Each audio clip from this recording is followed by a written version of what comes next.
کوئی بیٹی میری تقریر سن رہی ہے تو سنو میری بیٹی، اگر تمہارے آنکھوں کے سامنے تمہارے باپ کو یا تمہارے رشتہ دار کو یا کسی مسلمان کو مارا اور پیٹا جا رہا ہے، میں اس بیٹی سے کہہ رہا ہوں جس کے باپ کو ایک پولیس والے نے حالت سجدہ میں لات مارا تھا، میں اس بیٹی سے کہہ رہا ہوں جس کے گھر کو بلڈوزر سے توڑ دیا گیا، میں اس بیٹی سے کہہ رہا ہوں جس کو حجاب کے نام پر کالج سے روک دیا گیا، میں اس بیٹی سے مخاطب ہوں جس کے باپ کو انکاؤنٹر کر دیا گیا جھوٹے طریقے سے۔ تو میری بیٹیوں، ہمت رکھو، حوصلہ رکھو، تمہارے باپ، تمہارے بھائی، تمہاری بہن، تمہاری قوم سے اگر کچھ ہو رہا ہے تو دعا کرو، تمہارے ہاتھ اٹھا کر اللہ کو حیا آتی ہے کسی بندے یا باندے کی اگر دعا اس کے ہاتھ اٹھتے ہیں اس کے ہاتھ خالی جانے سے۔ میرے عزیز دوستوں اور بزرگوں، اپنے حوصلوں کو بلند رکھو، کیونکہ آج 4 رمضان ہے۔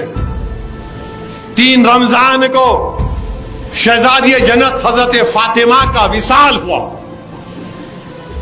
اگر کوئی بیٹی میری تقریر سن رہی ہے تو سنو میری بیٹی، اگر تمہارے آنکھوں کے سامنے تمہارے باپ کو یا تمہارے رشتہ دار کو یا کسی مسلمان کو مارا اور پیٹا جا رہا ہے، میں اس بیٹی سے کہہ رہا ہوں جس کے باپ کو ایک پولیس والے نے حالت سجدہ میں لات مارا تھا، میں اس بیٹی سے کہہ رہا ہوں جس کے گھر کو بلڈوزر سے توڑ دیا گیا، میں اس بیٹی سے کہہ رہا ہوں جس کو حجاب کے نام پر کالج سے روک دیا گیا، میں اس بیٹی سے مخاطب ہوں جس کے باپ کو انکاؤنٹر کر دیا گیا جھوٹے طریقے سے۔ سنو میری بیٹیوں، حضرت فاطمہ شہزادی جنت، جب ان سے پوچھا گیا کہ حضرت فاطمہ سے پوچھا گیا، شہزادی جنت سے پوچھا گیا کہ آپ اپنے گھر سے پہلی مرتبہ کب نکلے تھے، تو حضرت فاطمہ نے کہا میری ماں حضرت خدیجہ کا وصال ہو گیا تھا اور میں نے سنا کہ میرے بابا جان محمد مصطفیٰ صلی اللہ علیہ وسلم پر ابو جہل نے اللہ کے رسول صلی اللہ علیہ وسلم سجدے میں ہے، اونٹ کی اجڑی ڈال دی، حضرت فاطمہ حجاب کر کے نکلتی ہیں۔ لکھنے والے نے لکھا کہ حضرت فاطمہ اپنے والد کو رسول اللہ صلی اللہ علیہ وسلم کو اپنے ننھے ہاتھوں سے اٹھاتی ہیں کہ چلو ابا۔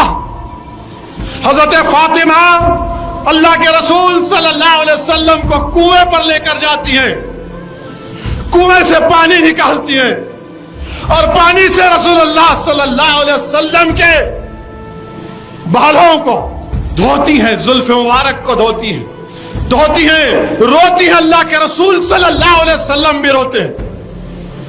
اونٹ کی اجڑی ابو جہل نے ڈال دی تھی، شہزادی جنت اپنے ہاتھوں سے محمد مصطفیٰ صلی اللہ علیہ وسلم کے زلف مبارک کو پانی سے صاف کرتی ہے، روتی ہیں، اللہ کے رسول بھی روتے ہیں۔ اور حضرت فاطمہ ہاتھیں اٹھا کر دعا کرتے ہیں، یا اللہ جس نے میرے باپ بابا سے ایسا کیا ان کو برباد کر دے۔ اللہ کے رسول صلی اللہ علیہ وسلم آمین بولتے۔ اب آپ دیکھو، طائف کے بازار میں رسول اللہ صلی اللہ علیہ وسلم پر پتھر برسائے گئے، فرشتے نے آ کر کہا بولو محمد صلی اللہ علیہ وسلم اللہ پوچھ رہا، اجازت دو، ان کو 2 پہاڑوں میں وہ کر دیں گے، مس کر دیں گے۔ اللہ کے رسول صلی اللہ علیہ وسلم بولتے نہیں۔ احد کے میدان میں دندان مبارک شہید ہوا، فرشتے آ کر بولتے اللہ کہہ رہا پوچھ رہا اجازت دو، ان کو زمین میں دھسا دیا جائے گا۔ رسول اللہ صلی اللہ علیہ وسلم نے کہا نہیں، ان کی نسل مسلمان ہو جائے گی۔ مگر جب حضرت فاطمہ نے دعا کی کہ اللہ جس نے یہ کیا ان کو برباد کر دے۔ عبداللہ ابن مسعود کہہ رہے ہیں رضی اللہ تعالیٰ عنہ کہ بدر کے میدان کے بعد حضرت عبداللہ ابن مسعود دیکھ رہے تھے ان کفاروں کو، ان کی لاشوں کو دیکھ رہے تھے۔ کسی نے پوچھا عبداللہ ابن مسعود کیا دیکھ رہے ہو؟ تو کہا حضرت فاطمہ کی دعا دیکھ رہا ہوں۔ تو میری بیٹیوں ہمت رکھو، حوصلہ رکھو، تمہارے باپ، تمہارے بھائی، تمہاری بہن، تمہاری قوم سے اگر کچھ ہو رہا ہے تو دعا کرو، تمہارے ہاتھ اٹھا کر اللہ سے۔ اللہ کو حیا آتی ہے کسی بندے یا باندے کی اگر دعا اس کے ہاتھ اٹھتے ہیں اس کے ہاتھ خالی جانے سے۔ میرے بھائی، یہ موقع ہے حضرت فاطمہ کو بھی یاد رکھنے کا، یہ موقع ہے۔ اور میری بیٹیوں، میں تم کو پیغام دے رہا ہوں، یہ سنت فاطمہ ہے کہ شہزادی جنت رات میں تہجد میں اٹھتی تھی، دن میں چکی پیستی تھی، ہاتھ چھالے پڑ جاتے تھے، ہاتھ میں چھالے پڑ جاتے تھے۔ رات میں شیر خدا سے اجازت لیتی کہ علی مجھے اجازت دو کہ میں اپنے رب کو راضی کر لوں۔ بی بی فاطمہ سجدے میں دعا کرتی ہے، اللہ سے دعا کرتی ہے، اللہ رسول اللہ صلی اللہ علیہ وسلم کی امت پر رحم فرما دے، امت پر رحم فرما دے، آقا کی امت پر رحم فرما دے، آقا کی امت پر رحم فرما دے۔ امام حسن آ کر کہتے کہ اماں جان حسن اور حسین کے لیے بھی دعا کریے، زینب کے لیے بھی دعا کریے۔